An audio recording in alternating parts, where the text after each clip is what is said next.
오늘은 소셜벤처 관련 분야에 두 분의 창업팀을 모시고 이야기를 들어볼 계획입니다. 우리 지역에서 활동하시는 우리 샐러드를 아이템으로 해서 소셜벤처 사업을 하시는 대표님과 오행래 대표님이십니다. 두 번째, 부산에서 우리 장애인 불편하신 분들, 장애인 분들을 위한 이동 서비스 관련해서 사업을 하시는 우리 최재영 대표님 모시고 이야기를 들어보려고 합니다. 지금 오고 계신 분도 계시겠지만 시간이 돼서 시작을 하고 중간에 오시는 분들은 같이 참여하도록 하겠습니다.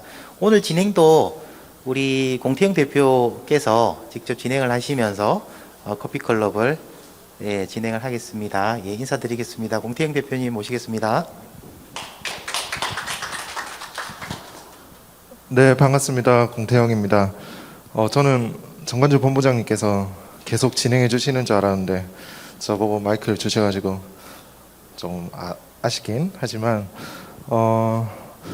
이번 커피클럽 11월하고 12월 달 올해는 2번 남았는데 오늘도 잘 진행하고 12월에는 이번 컨셉하고 조금 다르게 좀 더 구체적인 이야기를 들어볼 수 있는 자리로 기획을 하고 있으니까 확정이 되면 또 공유를 드리도록 하겠습니다. 네, 그리고 행사 시작하기 전에 지금 그 애도 기간으로 설정이 되어 있는데 이태원에서 좀 안타까운 일이 있었잖아요. 네, 그것과 관련해 가지고 커피클럽을 대신해서 애도의 말씀을 전하도록 하겠습니다. 그럼 방금 정관주 본부장님께서 말씀해 주셨던 것처럼 오늘은 주제가 소셜벤처입니다.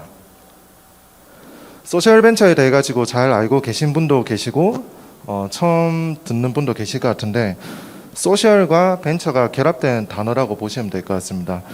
사회적 문제를 해결하기 위해서 스타트업을 진행을 하시는 분들을 소셜벤처 기업이라고 이렇게 표현을 하고 있습니다. 그냥 일반 스타트업보다 제가 생각하기로는 물론 저도 예비 사회적 기업을 거쳐서 지금 소셜벤처로 활동을 하고 있는데 일반 스타트업보다 좀 더 많은 고민이 들어가야 되는 비즈니스 분야인 것 같습니다. 그래서 어떤 계기로 이런 쪽으로 아이템을 잡으셨는지부터 아마 이야기가 나올 것 같은데 충분히 집중을 해주셔서 이야기를 잘 듣고 두 분의 발표 끝에 또 Q&A 시간 가지도록 해보도록 하겠습니다. 그럼 오늘 발표는 이유사회적 협동조합의 최재영 대표 이사님 먼저 진행을 해보도록 하겠습니다. 큰 박수를 모시겠습니다.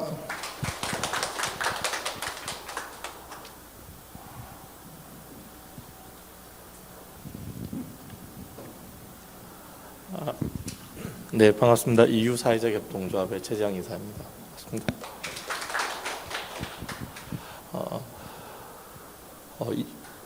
오늘 발표는 간단하게 이유사회적 협동조합의 소개, 그리고 이제 어떻게 창업을 하게 되었는지, 그리고 그 아이템이 무엇인지, 그리고 그것을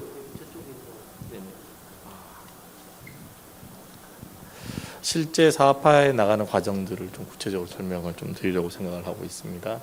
그래서 저희는 처음에는 교통약자의 이동권 문제를 해결한다고 이야기했었지만 그 이후에는 이제 어떤 문제를 디자인하는 회사라고 저희 회사를 정의를 하고 있습니다.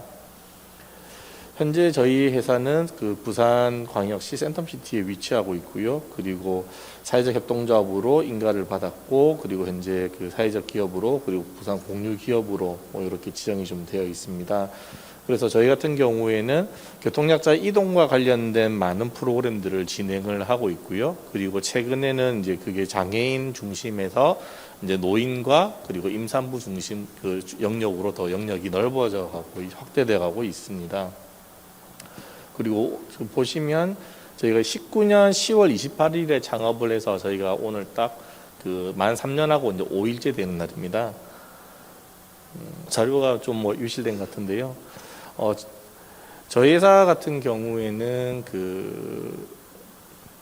처음에 이제 저희가 사회적 협동조합을 하기 이전에 제일 먼저 이제 저희가 굉장히 이 문제에 집중하게 된 경우가 아주 우연한 기회였습니다. 저희 장모님께서 이렇게 장애인이신데 우연한 기회에 저희가 이렇게 뭐 이렇게 치맥하다가 교통약자 이동권 문제에 대해서 굉장히 어렵다는 이제 말씀을 하시게 되었었고, 그런데 이제 뭐 저희 입장에서 볼 때는 저희가 자라날 때 전혀 없었던 그러한 서비스가 지금 이루어지는 게 눈에 띄는데, 부산에서는 두리발이라는 이름으로 이런 차량 서비스들이 이루어지는 걸 봤었습니다. 그래서 좀 어르신이 나이가 있기 때문에 그런 걸 잘 모르시나 보다라 생각을 했었습니다.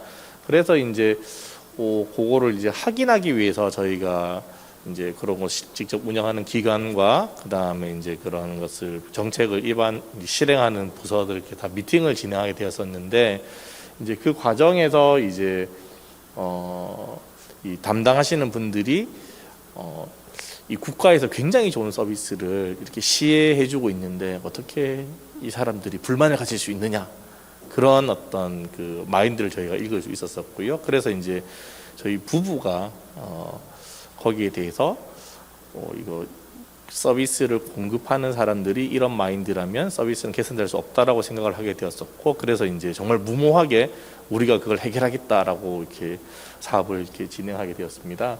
그래서 이제 도대체 이 현실이 어떻는지에 대해서 저희가 이제 확인하게 되었었는데요. 그래서 보시면은 희귀질환에 걸린 아들을 위해서 이렇게 400통의 전화를 하는 엄마가 있다는 사실을 알게 되었었고, 그 다음에 그 친구들 만나고 귀가하기 위해서 저녁 8시에 택시를 콜했는데 새벽 4시에 이제 차가 와서 집에 들어갈 수 있는 이런 현실들을 이제 보게 되었습니다. 그래서 이제 통계 자료를 살펴보니까 평균적으로 이분들이 차량을 호출하고 대기하는 시간만 평균적으로 약 75분, 그리고 만약에 비가 온다든지 아니면 출퇴근 시간 같이 이렇게 수요가 많은 시간을 평균 3시간 이상을 기다린다는 것을 알게 되었었고요.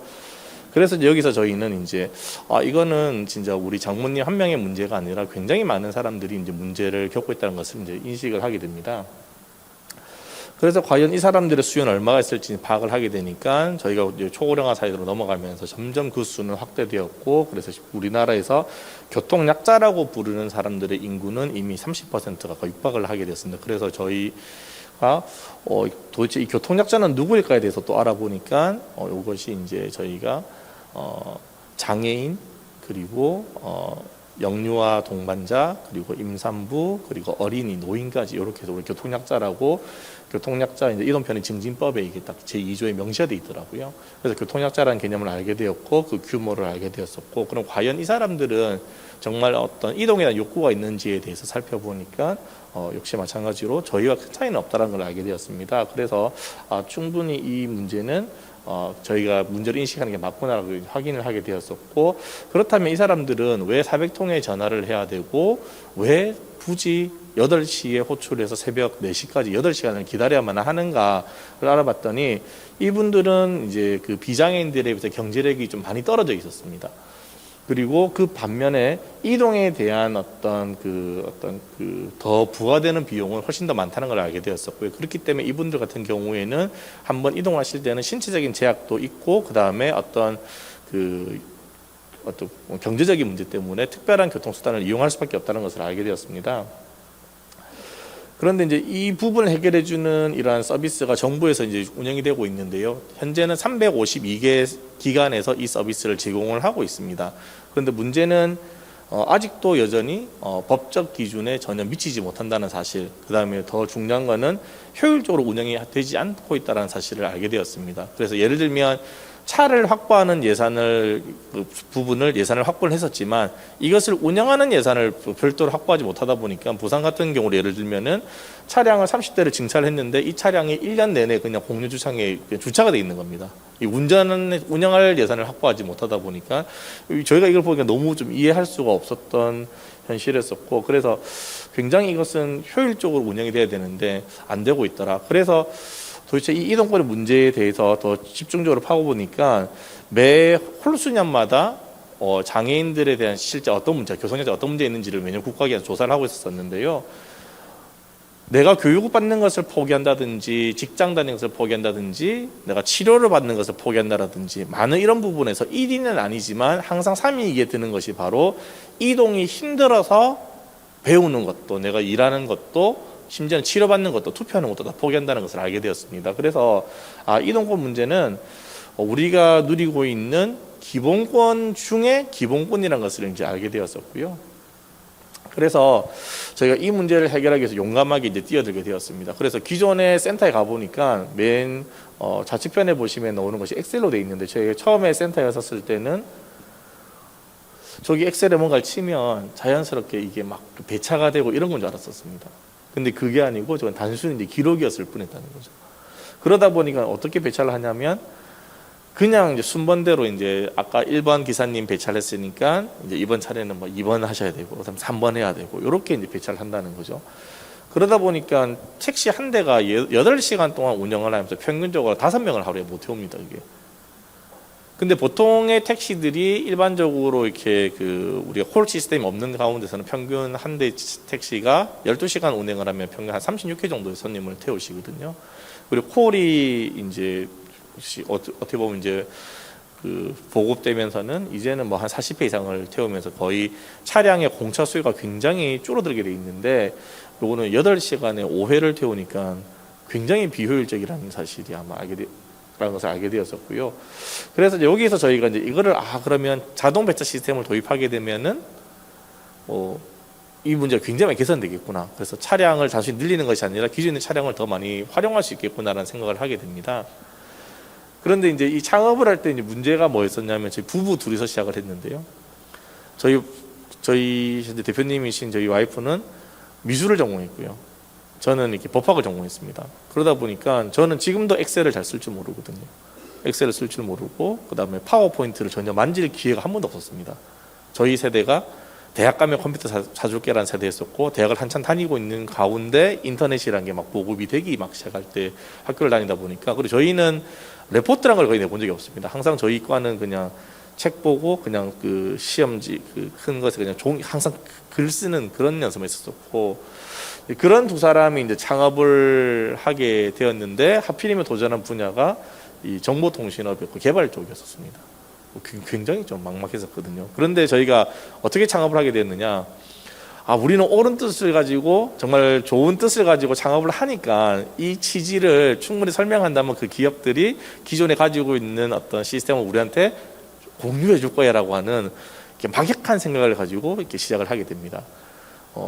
그래서 이제 저희가 그 당시에 이렇게 타다 대표도 박재혁 대표도 만나고 이재용 대표님도 만나고 그다음에 카카오 모빌리티 대표님도 만나고 했던 그 대표님들이란 분들 다 만났습니다. 진짜 대부분 다 취지에 공감을 해주셨었고 이렇게 도와주겠다라고 했었는데, 실무자를 딱 만나면 딱 하는 말이 그래서 초기 개발 비용으로 한 7억 정도, 그리고 연 운영 비용으로 해서는 이렇게 요 정도까지 MAU가 이 정도 도달하면은 평균 한 4억에서 5억 정도를 달라라는 그런 이야기를 듣게 됩니다. 저희는 돈이 없었거든요.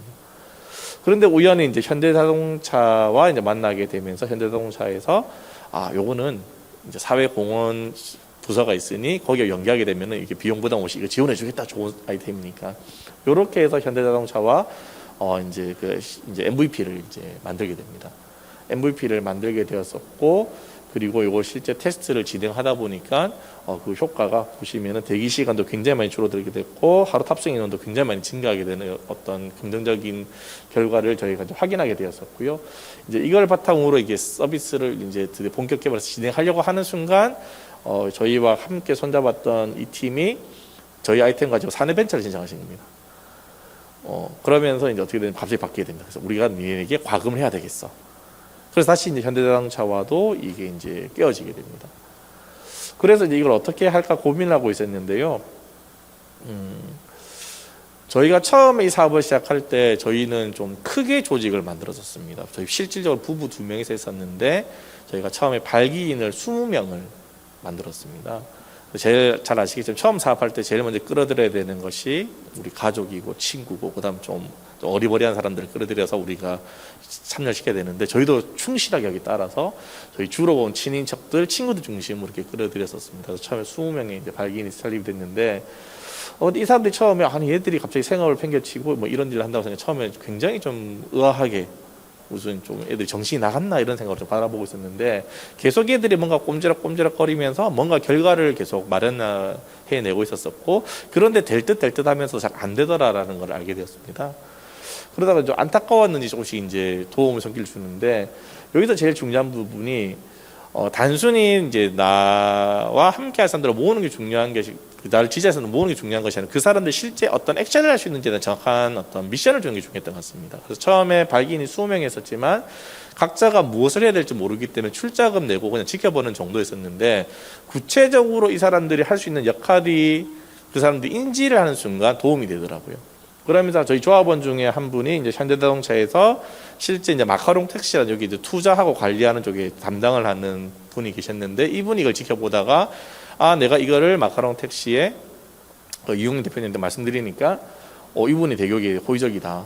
그래서 니네 취지도 알겠고 하니까 도움을 주겠다고 이제 미팅을 하게 되었고 항상 문제는 대표님들은 다 좋은 뜻이래 도움을 주겠다고 하는데 실무진에 가면 이게 이야기가 막 달라집니다. 그랬는데 이제 거기서 다시 이제 다른 데를 소개해 주시면서 이제 거기도 조그만 스타트업이었거든요. 거기를 소개해 주시면서 거기 대표님과 모든 그 당시에 그 회사에 있었던 몇 번 안 되는 그 이제 이사님들이 다 저희 조합원으로 가입하시고 거기서도 조합원으로 가입하면서 같이 이제 공동 개발을 하면서 저희가 드디어 이제 2000년 3월에 이 시스템을 이제 만들게 되었고 지금은 현재 이 전체 시장에서 저희가 현재 한 80% 시장을 장악을 하고 있습니다.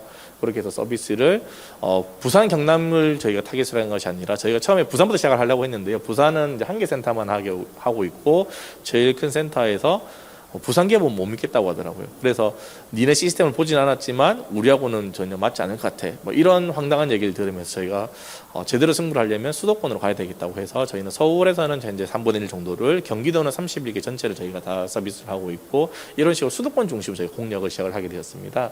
그리고 현재 거기서 계속 지금 충청권으로 다른 쪽 확대를 해 나가고 있는 중에 있고요.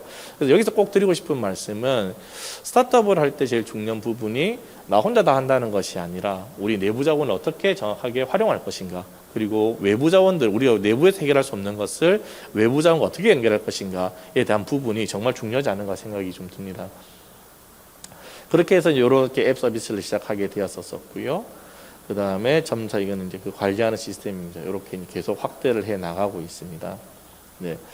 그리고 난 이후에 이제 저희가 이렇게 서비스를 하다 보니까 자연스럽게 이제 교통 약자들의 이동에 대한 데이터를 저희가 이제 가지게 되었었고 이제 이것을 바탕으로 해서 이제 많은 다양한 이야기들을 이제 풀어 나가게 되었습니다. 그래서 정부에서는 매 5년마다 그래서 2년, 7년마다 교통 약자 이동 증진 정책을 중앙 정부도 세워야 되고 지방 정부도 세워야 됩니다. 그리고 중앙 정부가 먼저 세우게 되면은 그것을 바탕으로 초안이 내려가게 되면 지방 정부는 거기에 맞춰와서 그 맞도록 이렇게 커스터마이징을 해야 되는데요. 저희가 이제 이런 것들을 하다 보니까 이 데이터의 힘이 두 가지가 발휘되는데 첫 번째는 새로운 저희 서비스를 발굴해내면서 저희의 시스템에 대해서 더 경쟁력을 확보해야 된다는 점이 있었고 두 번째는 저희가 올해 처음으로 이제 작년부터 해서 이제 국토교통부에서 세우는 제4차 교통약자 이동편 정진 정책에 저희가 이제 ISP로 참여해가지고 이것을 계획을 수립하는 데 다 참여를 직접 하게 되었습니다. 물론 아직까지는 목소리가 그렇게 크게 많이 반영이 되지는 않았지만 그런 식으로 이제 반영을 하고 있다는 점 그리고 이제 5차 때는 저희가 볼 때는 굉장히 또 중요한 역할을 더 하지 않을까라는 생각을 좀 가지고 있습니다. 네. 그래서 이렇게 데이터를 수집하게 되면서 저희가 실질적으로 그냥 관제 서비스만 하는 것이 아니라 더 좋은 어떤 새로운 모델이 있지 않을까 서비스 강화할 수 있는 것을 저희가 인사이트를 이 데이터를 통해서 발굴을 하게 되고요. 그리고 제일 잘하는 부분 이 부분입니다. 저희는 이 두 부부가 40대 창업을 해서 그런지 모르기 때문에 모르는 게 너무 많았습니다. 그래서 제일 잘했던 것이 누가 가르쳐 준다고 하면 굉장히 적극적으로 참여를 했었고요. 그 다음에 저희가 법인 설립 이전에도 제가 확보했던 명함 수가 한 1,500장 이상 됐었거든요. 그래서 굉장히 많은 사람들을 만나고 항상 가면은 정말 자신 있게 명함을 내밀고 소개를 하고 명함 받고 한마디도 꼭 건넸었었고 더 잘했던 것은 어떻게 보면 이제 저희의 페르소나들이죠. 이분들이 진짜 어떤 문제를 겪고 있는지에 대해서 굉장히 많은 사람들을 만나고 찾아가서 설명하고 이야기를 듣고 이런 과정이 되게 좀 억수로 열심히 했다는 것들. 그래서 많은 분들이 말씀하시는 게 처음에는 이 부부가 덜렁덜렁 와가지고 아무것도 없는데 저희가 제일 많이 들었던 말이 니네들 실체가 없지 않느냐는 말을 제일 많이 들었었습니다. 그런데 가서 또 목소리 듣고 하다 보니 처음에는 뭐 이렇게 관장님 뵙기 힘들었었는데 지금 많이 하시는 말이 진짜 대단한 일 하셨다고. 그때는 진짜 이런 분들 워낙 많이 찾아오기 때문에 찾아와서 조금 지나면 사라지겠지라 생각을 했는데 이렇게 해 나가는 모습이 정말 대단하다는 말을 많이 들었었는데, 그래서 굉장히 많은 분들, 특히 페르소나에 대해서 정확한 니즈를 파악하기 위해서, 왜?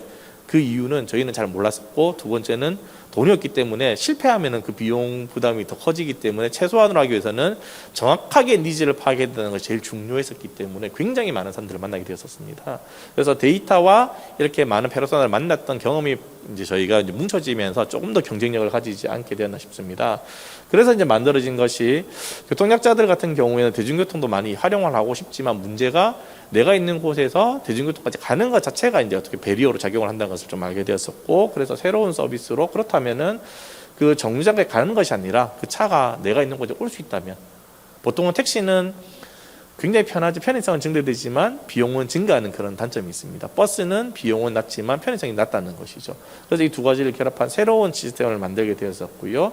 그래서 이것을 적용할 수 있는 곳을 찾아서 저희가 지금은 장애인들이 출퇴근하는 부분에 있어서, 특히 부산 같은 대도시 같은 경우에는 도심 중심에는 대중교통이 잘 발달되어 있는 곳에는 보통 이런 직장들이 잘 위치하고 있지 않습니다. 그래서 시 외곽에 있는 곳을 연결할 수 있도록, 기존에 이거 말고부터 분명히 352개 기관들이 이 서비스를 하고 있는데, 출퇴근 시간에는 시 외곽으로 가면은 실제 같은 시간 내에 많은 분들에게 서비스를 할 수 없다. 그렇기 때문에 서비스를 하지 않는 곳이 되게 많았었습니다. 그래서 저희는 과연 그러면 여기에 대한 수요는 있는가? 과연 그곳에 위치해 있는 공장이나 직장들에서는 장애인들을 고용할 의사가 있는가? 장애인들을 갈 의사가 있는가를 저희가 이제 또 부산시와 장애인 고용공단과 또 협업을 통해 가지고 양쪽의 니즈를 확인하고 난 이후에 이렇게 이제 이동 서비스를 현재 진행을 하고 있고요.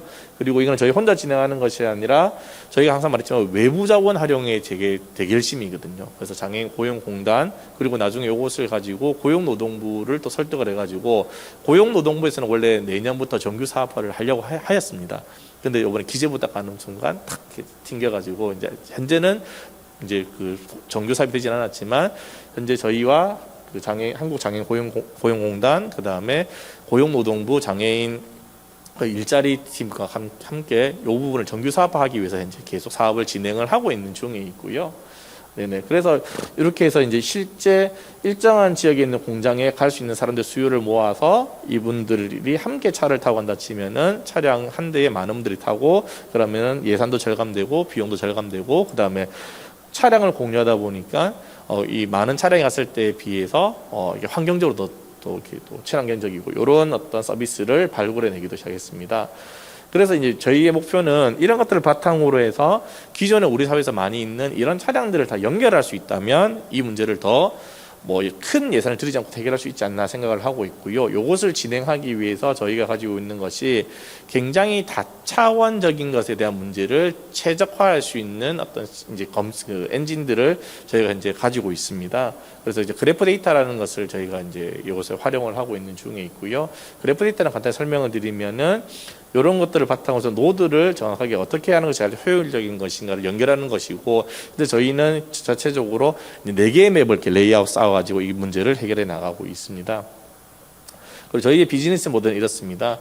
그래서 이제 교통 약자와 그 서비스 제공하는 기관들을 연결시켜주고 저희는 수수료를 받는 구조로 현재 진행이 되고 있고, 이제 올해는 지금 매출액이 저희 가결산을 내보니까 아마 드디어 올해 3년 차인데 이제 아마 10억 정도 아마 이렇게 넘어갈 것으로 예상이 되고 있고, 요 순수하게 이제 수수료고, 그냥 여기서 발생하는 전체 결제 금액은 이미 뭐 그 단위는 100억은 이미 넘었고요. 네네.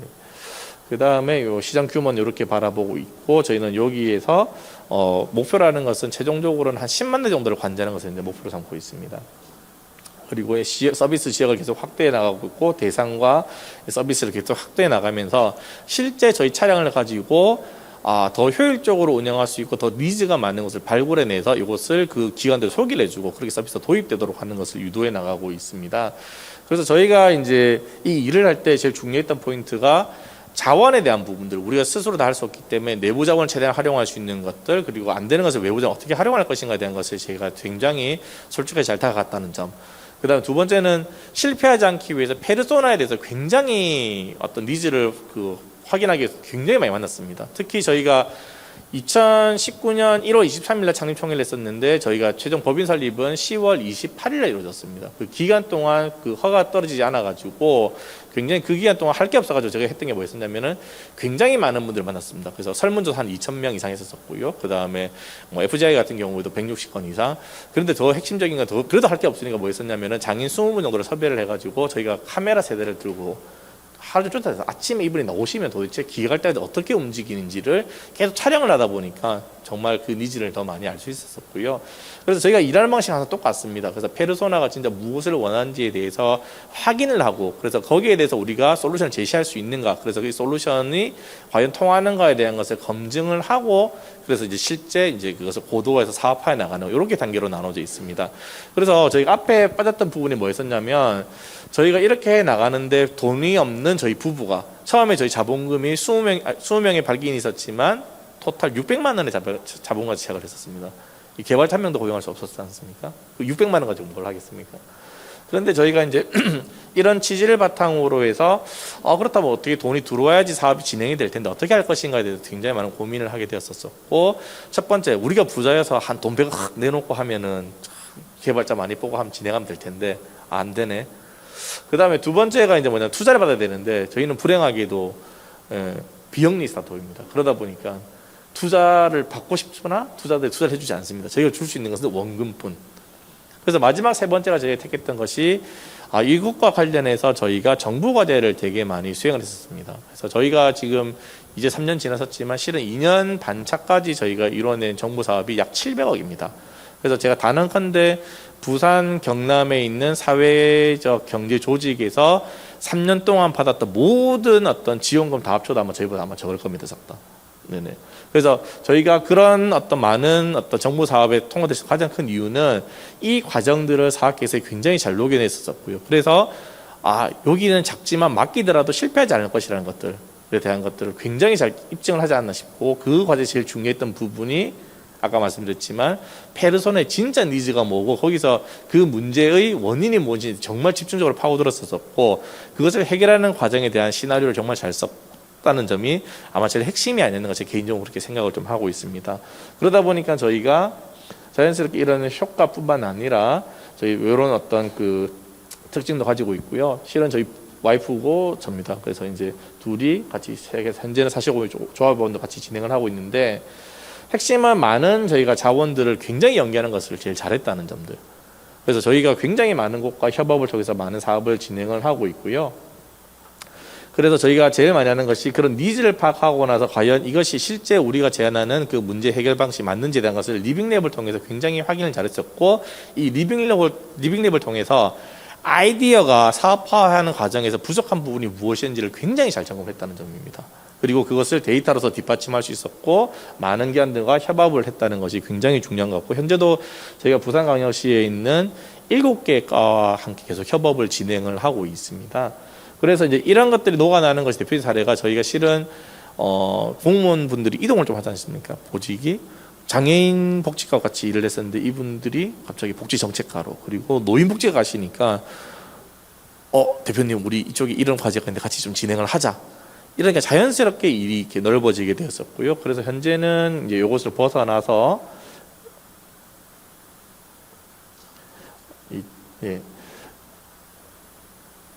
벗어나서 저희 같은 경우가 보면은 이제는 그렇게 이제 자연스럽게 저희를 찾는 곳이 이제 많아졌고 그러다 보니까 보시면은 이제 이게 저희가 한 아젠다를 이렇게 설정하고 이것이 진짜 문제인지를 확인하기 위해서는 이제 보시면은 부산시 노인에 대한 문제였는데 이제 노인복지에서 진짜 저희 회의 세 번 다 과장님이 직접 다 참여를 다 하셨었고 그 다음에 이제 뭐 복지개발원 그 다음에 부산대학교 병원 뭐 등등등 해서 보시면은 실제 그 페르소나의 어떤 그 입장을 대변해 주시는 분들이 다 참여하셔가지고 함께 문제 발굴 정의를 다 같이 합니다. 그래서 예전에 저희가 직접 찾아가서 한 분 한 분 만나게 됐던 것이 이제는 그것이 아니라 연관된 분들이 다 한 번에 다 모여가지고 같이 이야기할 수 있는 장을 만들어서 일이 조금 더 빨라지게 되었었고요. 그래서 이게 보시면은 아마 여러분들 사업을 하실 때 어디 가시게 되면은 뭐 다른 분의 전문가들이 아마 이런 거는 관광이 아니냐 이럴 수도 있지 않냐 이런 얘기들을 많이 하실 텐데 그래서 아예 저희는 당사자들부터 해서 전체가 이렇게 연관되는 분들 그래서 보시면은 복지에 대한 행정학보다는 복지 실무자뿐만 아니라 외부 전문가 분야에서 의료, 법률, 보안, ICT, 데이터 전문가들이 다 참여를 해가지고 이 프로젝트를 받았을 때 이러이러한 문제가 예상이 돼. 이런 다양한 의견들을 다 녹여가지고 저희가 이제 구체적으로 실행 아젠다를 발굴해서 이제 일을 진행을 하더라. 그러다 보니까 굉장히 일을 진행하는 과정에서 실패하는 로스율이 굉장히 낮아지더라는 점들, 그리고 실제 이것이 구현이 가능해지더라. 그리고 그걸 바탕으로 해서 이런 서비스를 만드는 과정으로 넘어가게 되는데, 제가 제일 중요하게 생각하는 부분이 바로 이 부분입니다. 실제 페르소나들이 참여해서 같이 문제를 발굴하고 문제의 원인을 정의하고 그래서 솔루션도 통할 것인지에 대해서 직접 이야기하는 것들. 그래서 이런 과정을 해왔기 때문에 저희가 사회적 문제를 해결해 나가면서 저희는 이렇게 그 자금에 대한 큰 어려움 없이, 그리고 나름은 지금 조금씩 잘 성장을 하고 있다. 그래서 현재 자산 같은 경우에 제가 시작했을 때 600만 원 시작을 했었는데 지금 같은 경우에는 한 10억이 넘어갔고요. 그 다음에 뭐 직원 수도 지금 이제 한 30명. 그 다음에 뭐 하여튼 나름대로는 이렇게 성장을 계속 좀 해오고 있습니다. 특히 비영리 스타트업에서 이렇게 성장하는 케이스로서는 저희가 굉장히 조금 빠른 편이 아니겠는가.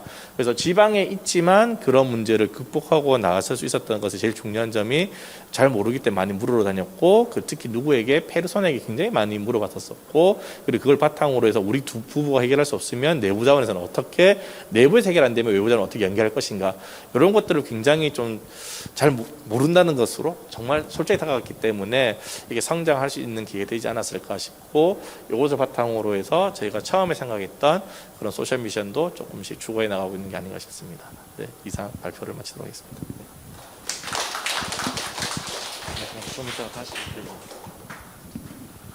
네, 첫 번째 대표님께서 말씀을 해주셨는데, 제가 들으면서 느꼈던 부분은 페르소나를 집중적으로 만나야 된다. 이 이야기는 스타트업 쪽에 계시는 분들 다 잘 알고 계시는 내용인데, 실제적으로 이렇게 실행을 하신 게 가장 크게 느껴지지 않는나 싶습니다. 네, 두 번째 발표는 와로 샐러드의 오형래 대표님 모시고 내용을 들어볼 텐데, 한 20분 정도 내용 듣고 나서 저희 또 커피하고 샌드위치 먹으면서 Q&A 진행해 보도록 하겠습니다. 그럼 오형래 대표님 모시겠습니다.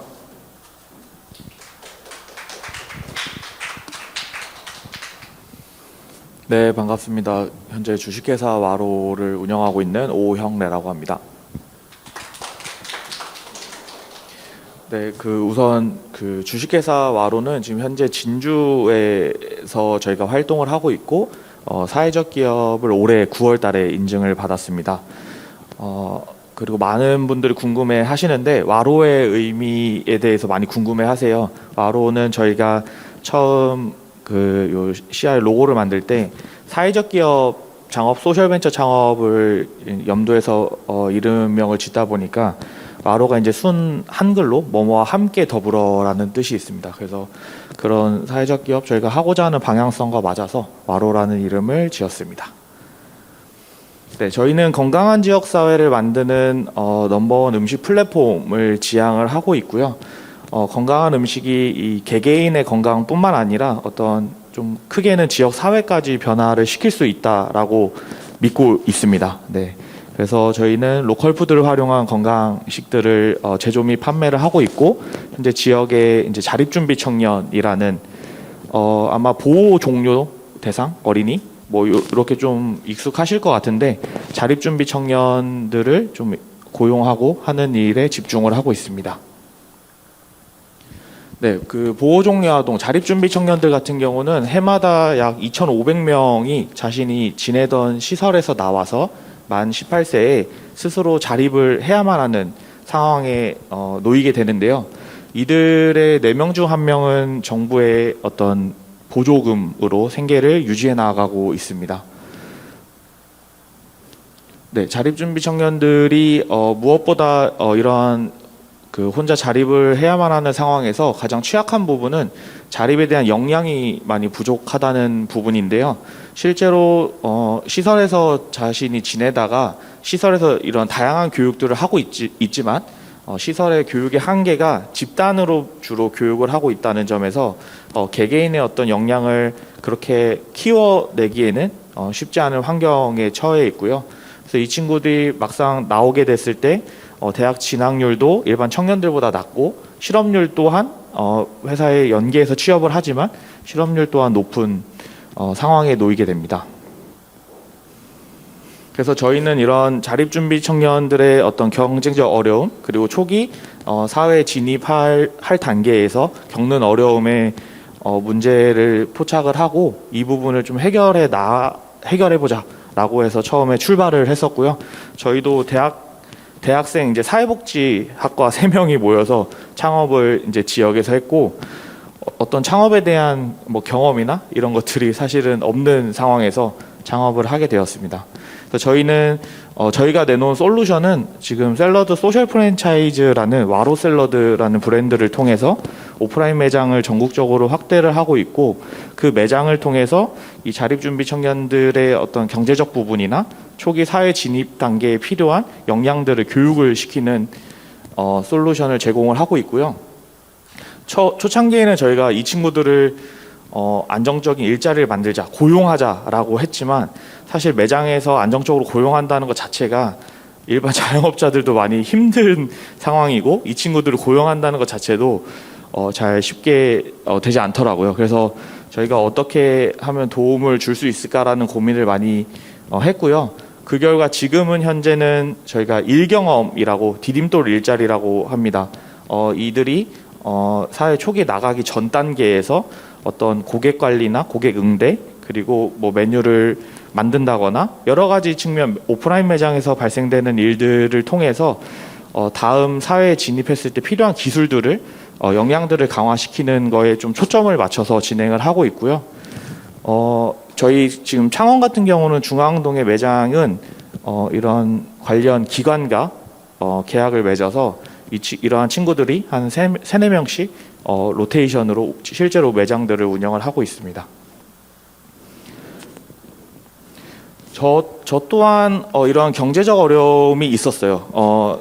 어릴 때부터 공부보다는 운동을 좋아했고 뭐 축구나 이런 태권도 이런 천방지축 뛰당기는 아이였는데 사실 중학교 2학년 때까지만 해도 나는 태권도 선수가 돼야 되겠다라는 꿈을 가지고 고등학교까지 이미 이제 진학까지 예정을 해놓은 상태였어요. 근데 사실 저희 나라 운동의 현실이 엘리트 교육 스포츠라고 하잖아요. 그러니까 어떤 그 뒷단에 들어가는 다양한 비용들이 많이 들어가고요.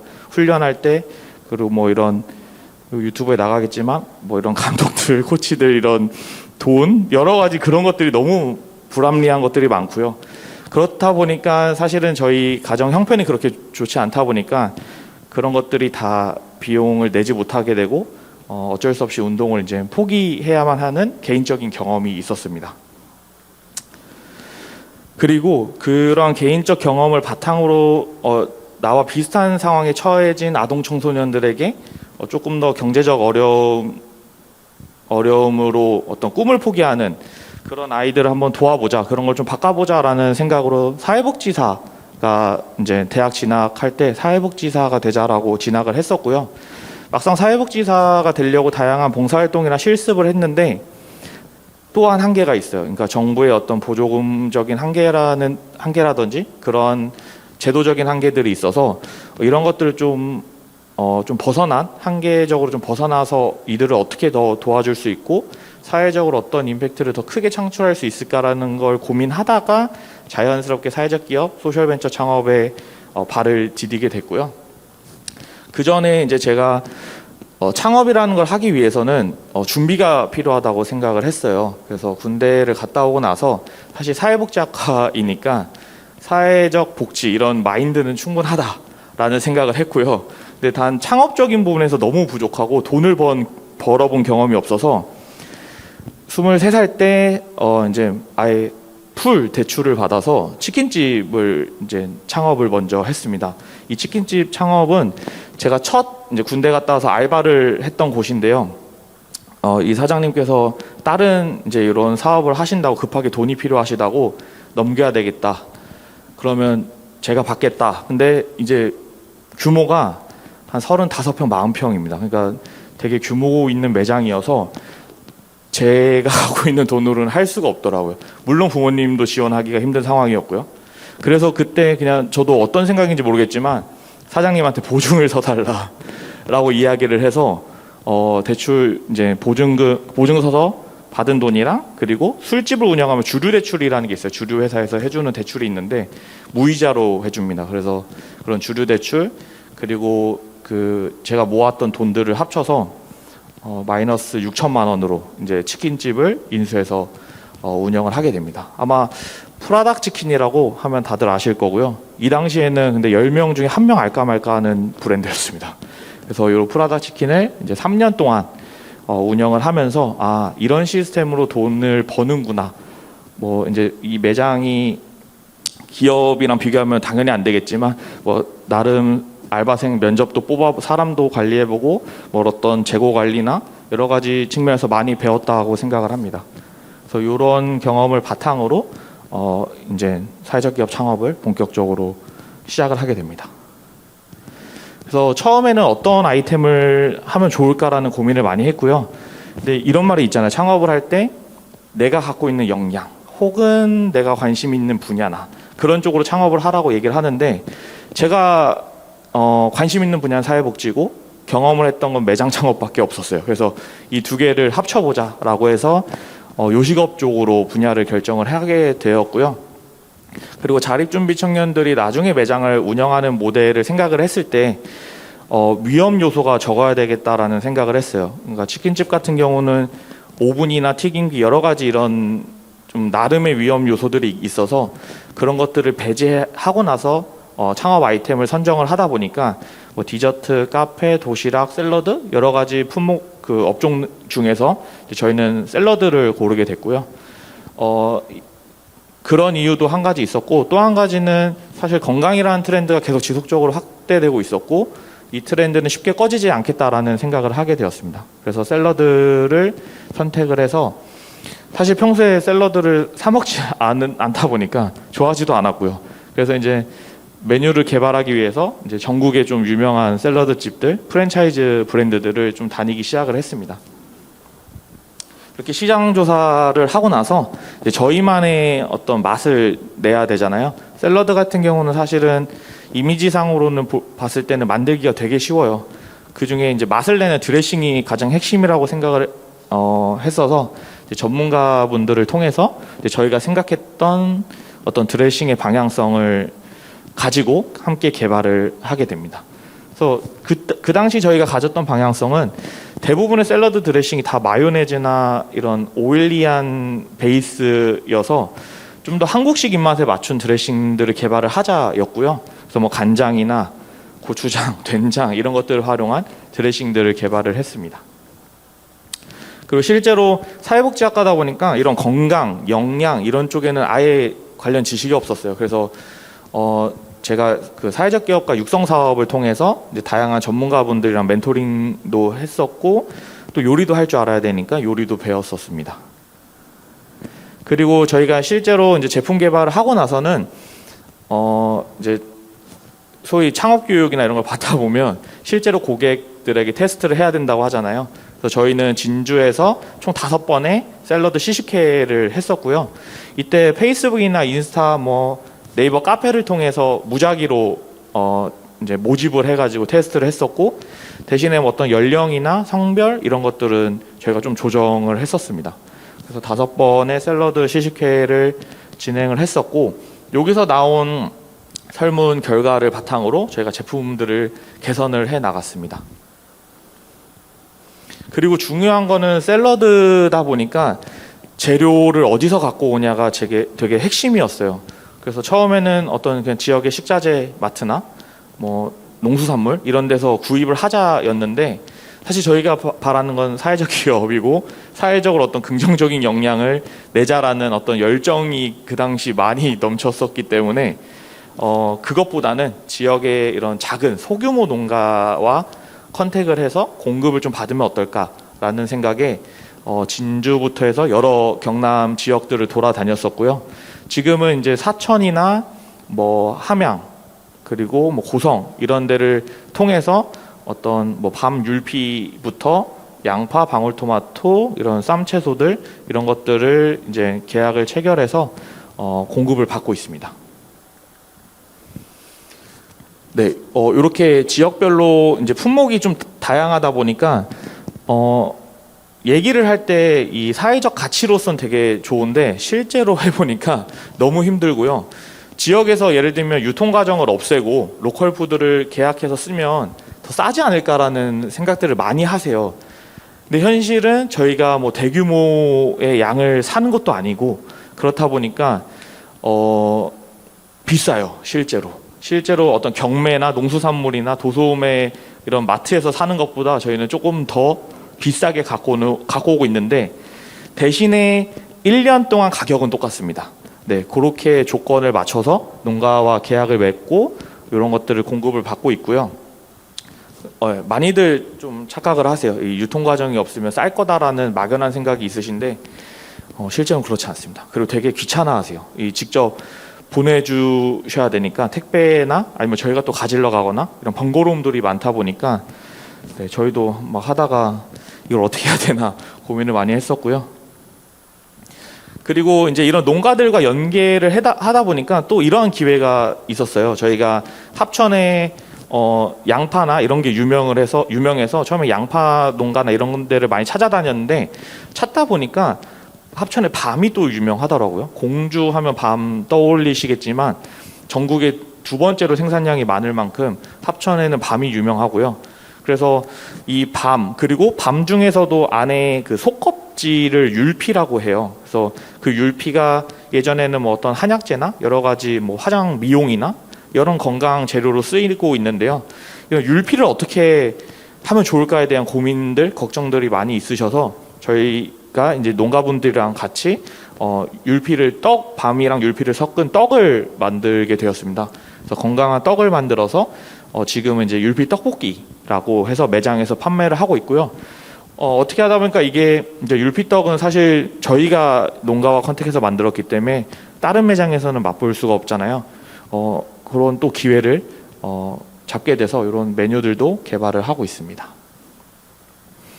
네, 이렇게 진행을 하고 있고 저희도 뭐 이제 진주의 파프리카나 방울토마토 여러 가지 농산물을 어떻게 하면 좀 더 많이 알리고 확대할 수 있을까라고 해서 온라인으로도 판매도 해보고 이런 떡볶이 관련 밀키트나 뭐 파스타나 이런 건강식들을 다양하게 판매를 하고 있고요.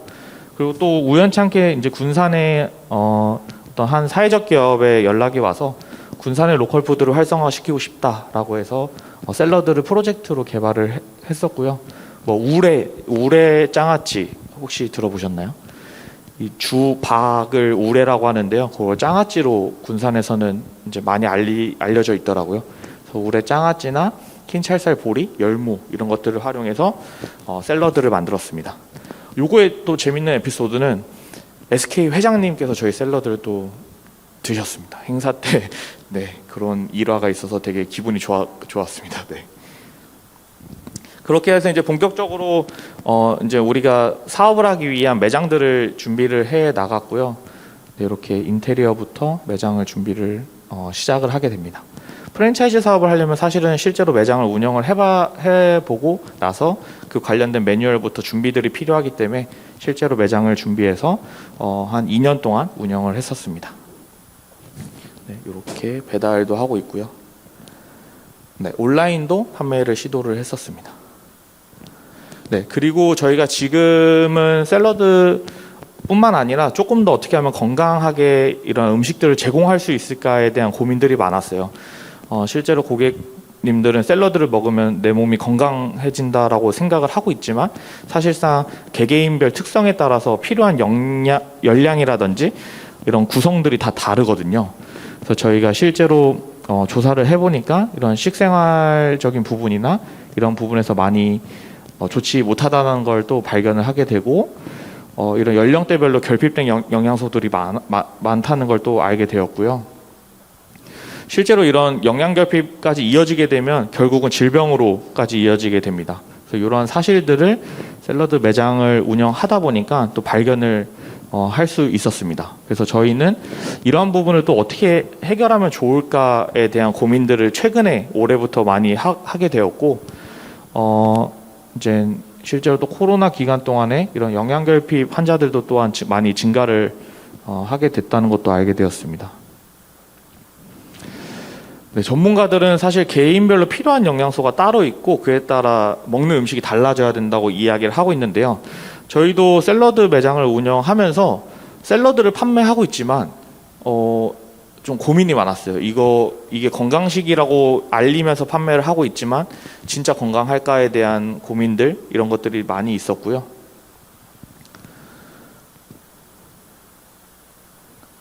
네, 네, 그래서 실제로 저희가 이제 올해부터 또 새로운 서비스를 하기 위해 준비를 했던 어플리케이션이고요. 웨일릿이라는 이제 서비스명이고 이게 이제 고객님들의 다양한 데이터를 활용해서 영양 분석을 하고 그 분석한 결과를 바탕으로 맞춤 식단을 배송하는 서비스입니다. 저희가 와로 샐러드를 운영을 하다 보니까 이런 고객님들의 어떤 니즈들을 발견을 할 수 있었고 한 올해 상반기부터 준비를 하고 있는 서비스고요.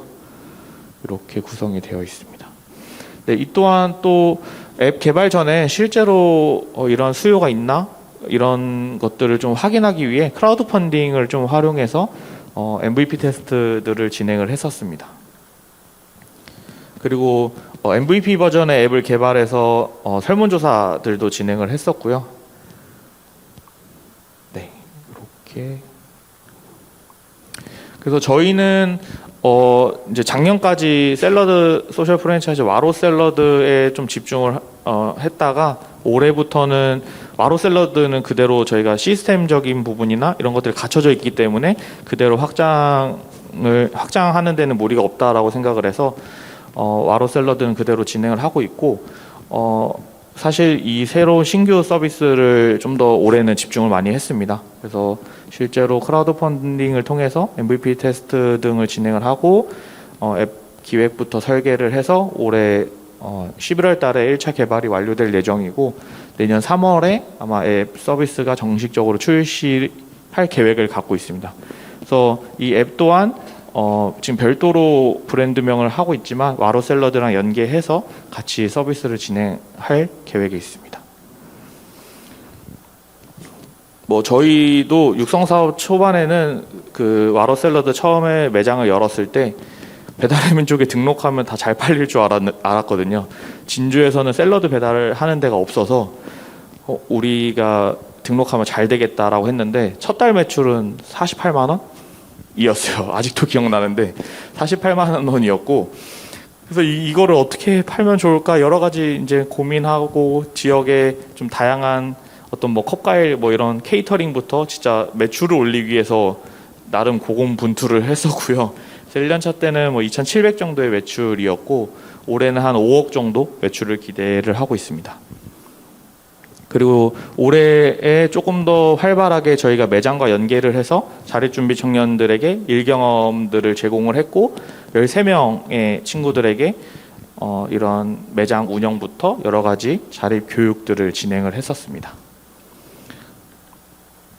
저희는 궁극적으로는 오프라인 매장을 전국적으로 확대를 통해서 이러한 지역에 꼭 필요한 매장이 되자라는 목표를 가지고 있고요. 이 매장을 통해서 지역의 이런 자립준비 청년과 같은 취약계층에게 일경험을 제공하고 그리고 저희가 하고자 하는 어떤 건강식도 이런 로컬푸드와도 관계가 있어서 로컬푸드 활성화 여러 가지 측면에서 오프라인 매장을 확대를 함으로 인해서 다양한 사회적 가치를 창출하는 것을 목표로 하고 있습니다.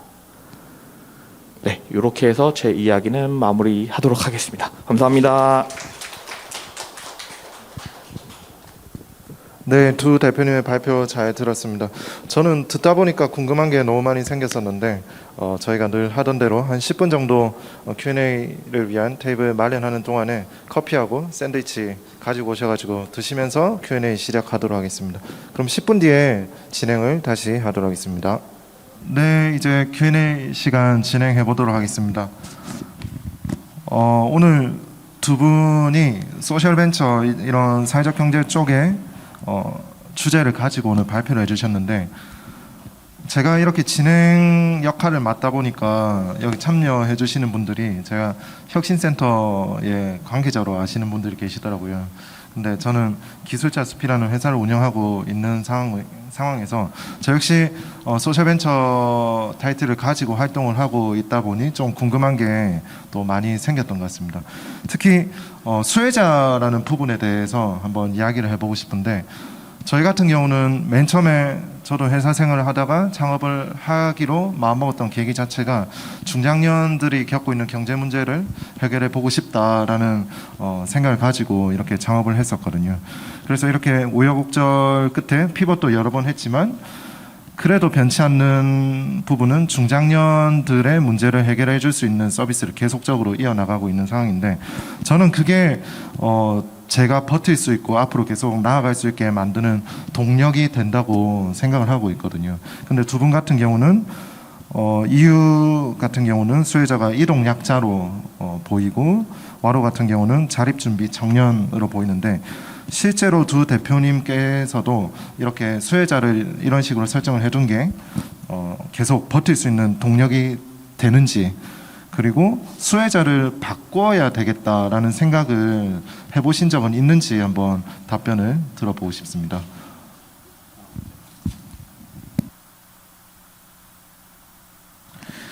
네, 저희도 지금 그 수혜자로 자립준비 청년들이랑 함께 하고 있는데요.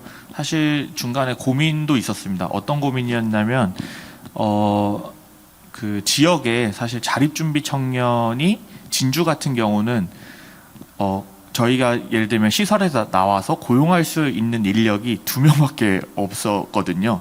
그래서 그런 부분에 있어서 지역적인 부분에 한계점이 있었고요. 그래서 제가 이제 뭐 자립준비 청년도 아니고, 사실 제가 관심 있는 거는 이제 아동 청소년의 좀 전반적인 분야에 관심이 있었고, 그 중에서 경제적 어려움이라는 아동 청소년의 문제에 관심이 있다 보니까, 그 중에서도 사실은 유독 제가 좀 관심을 갖게 된 건 자립준비 청년인데, 그래서 사실은 저희가 진주에서 자립준비 청년뿐만 아니라 어떤 학교 밖 청소년이라든지 이런 비슷한 문제를 갖고 있는 아동 청소년으로 좀 확대를 했었습니다.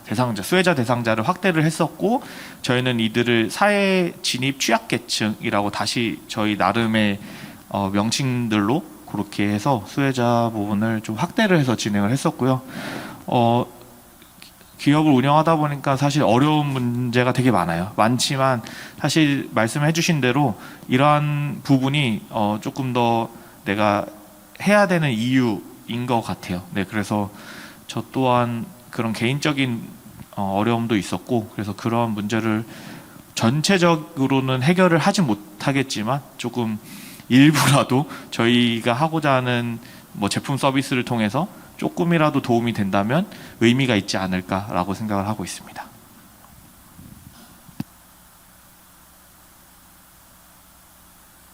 저희 같은 경우에는 아무래도 장애인들이 이제 수혜자인 경우가 제일 많았었고, 이제 문제는 이분들은 이제 지갑을 열 생각이 전혀 없으시기 때문에 소비자가 되기 힘든 부분이 있다는 거고, 근데 이 사업이 더 효율성을 가지기 위해서는 이분들이 일정한 부분에서는 지갑을 열 수 있도록 해야지만 이제 국가에서도 이제 예산을 많이 투입하지 않고도 이 문제 해결할 수 있는데, 그 부분에서 되게 많은 조금 이제 어려움을 겪고 있으면서 예를 들면 카카오가 이제 장애인에게 그런 서비스를 했을 때 돈을 내는 것에 대해서는 전혀 문제가 없는데, 이유는 이제 비영리 스타트업이라는 걸 알고 계시기 때문에 그렇게 서비스 런칭이 되면은 여기는 공짜로 해야 되는 게 아닌가. 그래서 저희가 실제 이제 그런 기관들에게 연간 기부하는 금액이 거의 한 7천에서 한 8천만 원 기부를 하거든요. 그래서 이제 그런 부분에서 문제는 있지만 저희 설립 목적 자체가, 그리고 저희가 법인격 자체를 사회적 협동조합으로 했던 것 자체가 이제 그런 상황에서도 계속 초심 잃지 않기 위해서 그렇게 잡았기 때문에 그런 부분에서 계속 중심을 잡아 나가고 있고, 오히려 좀 범위를 확대함으로써 지속 가능성을 깨우려고 생각을 하고 있습니다. 네, 제가 첫 번째 질문은 수혜자와 관련된 질문을 던졌는데, 수혜자라는 이 워딩에 대해 가지고 처음 낯설게 받아들이시는 분도 계실 것 같거든요.